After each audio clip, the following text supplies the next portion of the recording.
Ohio State making Brian Hartline the offensive coordinator saves recruiting long term, and it also helps with the most important player on their roster. Locked On presents The Portal, the daily podcast covering college football recruiting and everything NIL. Part of the Locked On Podcast Network.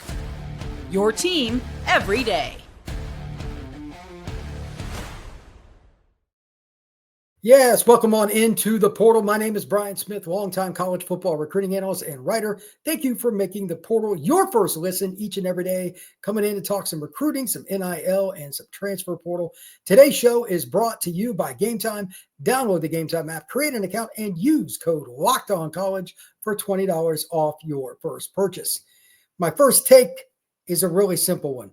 Ohio State Buckeyes are the theme today, and they just upped the ante a little bit, if you will, by bringing in Brian Hartline as the offensive coordinator, not just a receiver coach, not just He is now the OC for the Buckeyes. What does that do for recruiting? Two things, but there's one that you should not bypass at all, and it is the most important thing in Ohio State football world, keeping Jeremiah Smith a Buckeye. He is the reason that Jeremiah signed out of South Florida to go to Ohio State, and he will remain at Ohio State. I just might guarantee you, because Hartline is staying in Columbus. To discuss this topic more, my buddy Jay Stevens, Locked On Buckeyes. Jay, were you surprised Hartline is the OC, or is there anything else, any other names? What have you heard? I was surprised because I was under the impression that Ohio State would go outside of the program to bring in the next OC. Kevin Wilson was the first thing that popped into my head when Chip Kelly left. Oh, bring Kevin Wilson back. The running game under Kevin Wilson was very, very good. It was the best when Ryan Day had Kevin Wilson running the offensive line. Well, the offense and being the tight ends coach. There's other names out there, Candle and Moorhead. There's other coaches out there. I thought going outside would have been the best for the overall program. With Brian Hartline getting a promotion to being the offensive coordinator, it's great. It's another step for him in his coaching career. But one thing Chip Kelly did this year was call plays. I don't know if Ryan Day will allow Brian Hartline to call plays, and that's where the chess match comes in. That's where I get kind of confused. You got a guy, you give him this title. You won a national championship while not calling plays. Does Ryan Day trust Brian Hartline enough to call plays this year? I have no idea. That's the discussion point that you're going to have on Locked On Buckeyes between now and late August. I would imagine about every second or third day in some capacity. If you do a live show, that'll be a comment, people arguing. There's just no way to know. He had a little run as calling some plays at one point a few years ago, didn't he, if I recall? But he was never given full autonomy. And Ryan Day is a play caller by trade. It's never going to work well between them, in my opinion, because they're two guys that want to do their own things. That's just the way human nature works. The only thing, in my opinion, that keep it a Hartline there is he's a Buckeye, and it's an easy job in terms of the talent you get there. And he's obviously a very good recruiter. But I'd imagine if things don't go well this year, he'll take a MAC job or something else. And if he does, that means, as you and I were talking off air, there are going to be some players on the roster also leave. I'm going to state this again. I've stated it on your show a billion times. I'm going to state it on mine today. Players pick coaches. Hear that again. Players pick coaches, not the emblem on the polo. They pick the person wearing the polo. People can get mad all they want. That's how this works. If Hartline goes, Jeremiah Smith or Carnell Tate or anybody else might have hit the portal. So it will be interesting. My best guess is they'll try to collab, like you said. He's the head coach and he's a play caller. I get it. That's still a sensitive deal. Mm-hmm. And to be honest with you, I don't know if there's an easy way to make that transition. Hartline knows the offense and stuff now, but maybe Ryan Day makes a few more calls on 3rd and 3, 3rd and 1. Those, as long as he didn't overrule on 1st and 10s and overall game plans, I imagine Hartline will be all right with it. But he's probably only going to be in Ohio Stateville for a couple more years. That guy Smith, when he leaves, I bet you Hartline leaves too and tries to get a head job. Oh, yeah, I'm right there with you. Hartline's been on this path to get out of Ohio State for a couple of years now, been interviewing for numerous head coaching jobs and hasn't been hired away from Ohio State just yet. With Hartline, if Hartline were to not get this promotion and if he were to leave, you mentioned Jeremiah Smith, gone. Carnell Tate and Brandon Ennis, those two guys could possibly leave. Bryson Rogers could also leave. These are guys currently on Ohio State's team that are the top 4 receivers in the room. They could all be gone because of the way that Brian Hartline coaches, the way he develops, the way he creates and keeps relationships. You have to keep Brian Hartline, which is, I understand the promotion for Hartline, but Ryan Day also realizes if you lose his coach, you're losing Jeremiah Smith. And every school in the country wants Jeremiah Smith on their team. Teams are throwing out lots of money to try to get him into the portal to go to their school because he's that special. Brian, you've been doing this for a very long time. I have not been doing it as long as you. I have never seen a receiver like Jeremiah Smith in college, ever. Never in my life. He came in, took over, showed everybody that the things you were saying a couple years ago, that everything you were saying is true. And I think that's a big reason why Ryan Day realizes we got to keep this coach to keep number 4. If we lose the coach, we'll lose number 4 and maybe some other guys that are in that room too. That's just kind of the way the world works now, though, man. I'm sure you saw that post on X that Jeremiah put out with the broken heart. Yeah. Chip left. Yeah, you want to play for the guys that, helped you. That's understandable. And Jeremiah, I mean, I know him a little bit, not real well, but he's a quiet guy, but he's very loyal to the people that he likes. He doesn't like change a whole lot. I'm telling you, Hartline goes, that's bad news bears. So we'll see how it goes.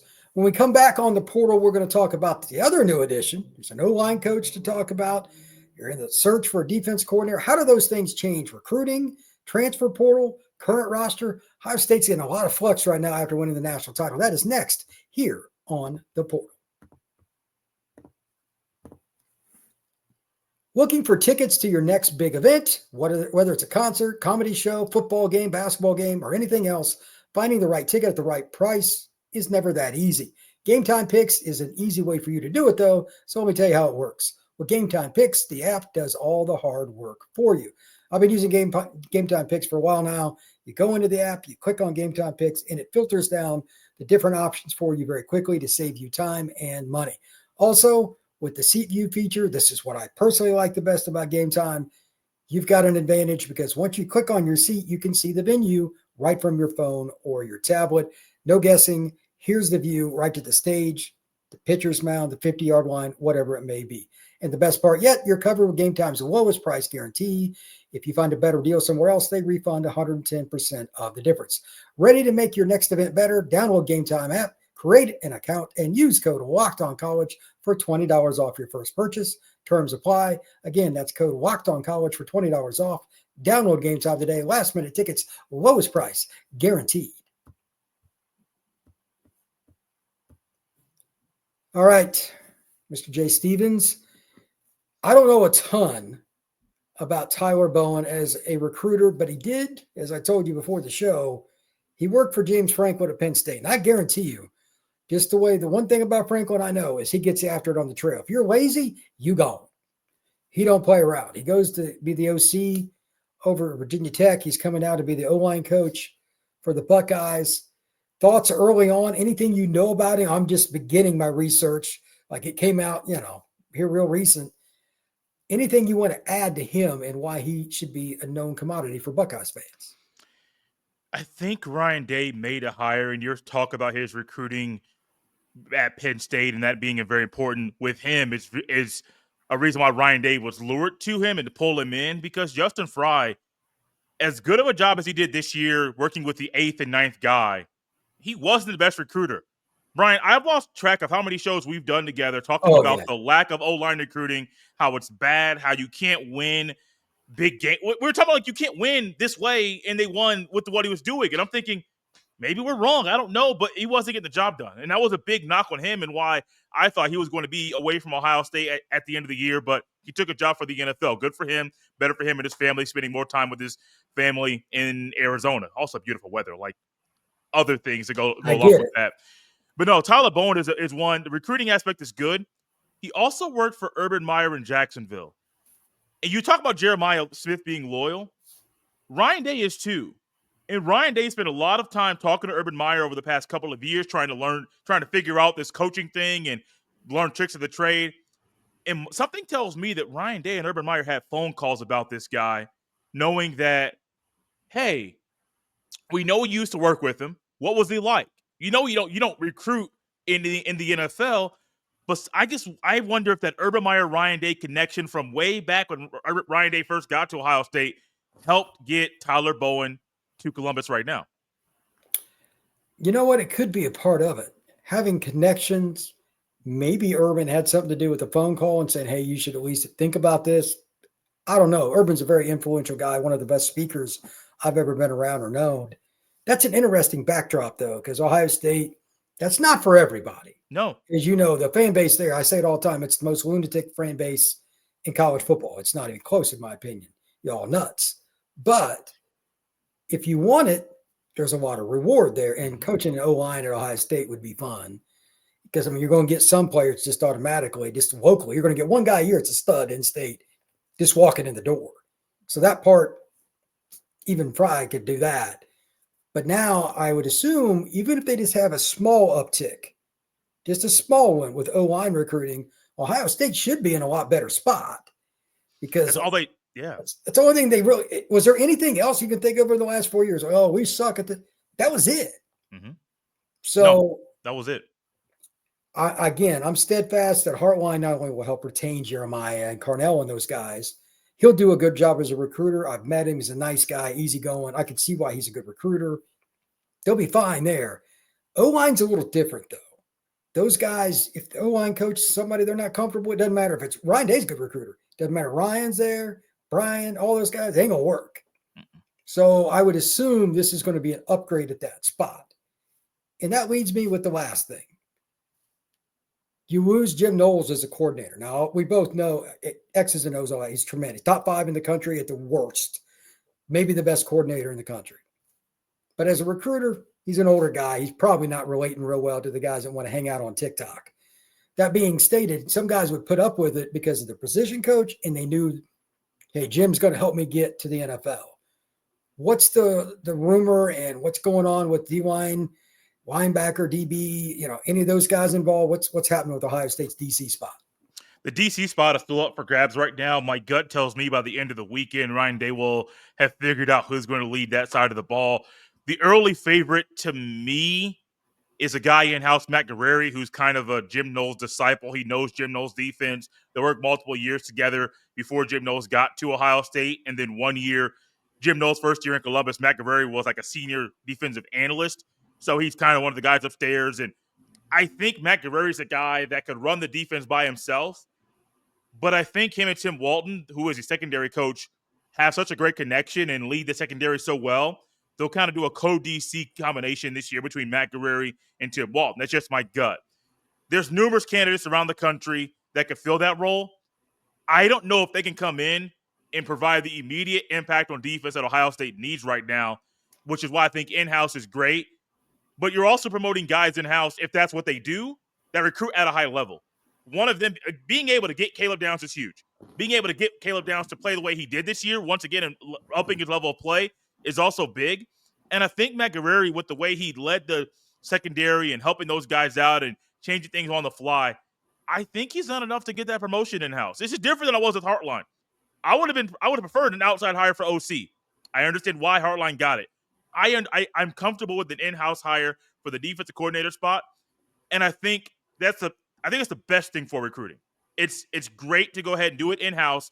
It's going to help your recruiting. It's going to help you keep the guys already on the roster, and it's going to help you keep those same relationships with guys in the class of 2026 and 2027 and beyond. So I think an in-house promotion for a couple of guys is where Ryan Day is going to lean, which leaves one last assistant coach spot for Ohio State left over. They may be working to figure out Larry Johnson's retirement plan, and trying to figure out the next D-line coach. Could be a co-D-line situation, and also bringing in a guy that's working with Larry Johnson who can also recruit. If you can't recruit on the D-line, it's a big problem. And Ohio State knows whoever replaces Larry Johnson has to come in and be able to recruit.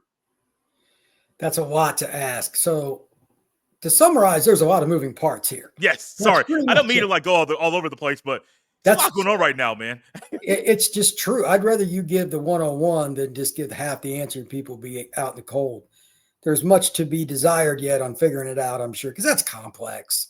That's a really hard job. You lose all 4 D linemen? All 4. I don't know. I mean, I know they got other talented players coming up, Kenyatta and some of those guys, but they're not going to be the same defense next year. No. I know some people had originally talked about Ohio State being number 1 next year. With all the turnover now, not Knowles not being there, I don't see that being the case.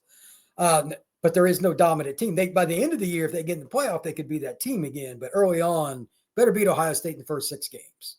That would be my advice to teams. I don't know what their schedule is, but after they get kind of comfy again, they still got a lot of talent in Columbus. I'll get you out of here on this, Jay. Ohio State, they get their ring. Ryan Day has a little bit of the monkey off his back, but I don't think he's ever going to be that popular in Columbus until he starts beating Michigan. What else do they have to do to solidify themselves as a staff and people that the fans want? Again, I think y'all are crazy. So what is it that he has to do? Is there anything besides Michigan, like beating Michigan? Is that just bottom line? That's it. It's not Okay. like people don't even care about the Big Ten title anymore. It's beating Michigan and winning the national championship.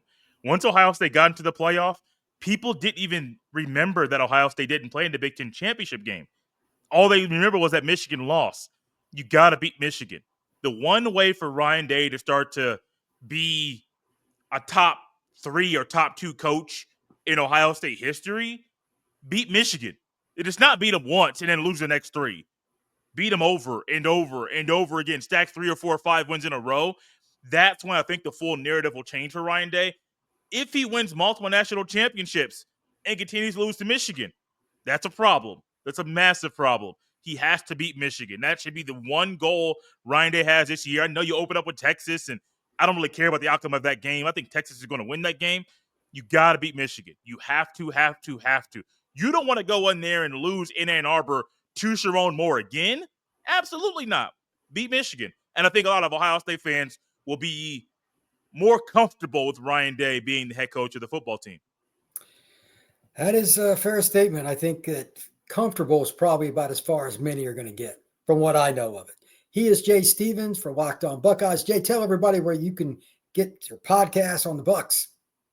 On YouTube or anywhere you get your fine podcast, on Apple or Spotify. We're 5 days a week, just like the portal, but also sprinkling in some bonus episodes throughout the week, some recruiting stuff. And anytime a coach gets hired, you're going to hear my thoughts about that because, as you can tell, I got a lot to say. Absolutely, brother. I'm the same way. Here on the portal, we are pretty much every day, sometimes multiple times a day. You can find us on Apple, Spotify, Amazon Music, YouTube, and wherever else you get your pods. Like, subscribe, and share this podcast. We will see you again soon.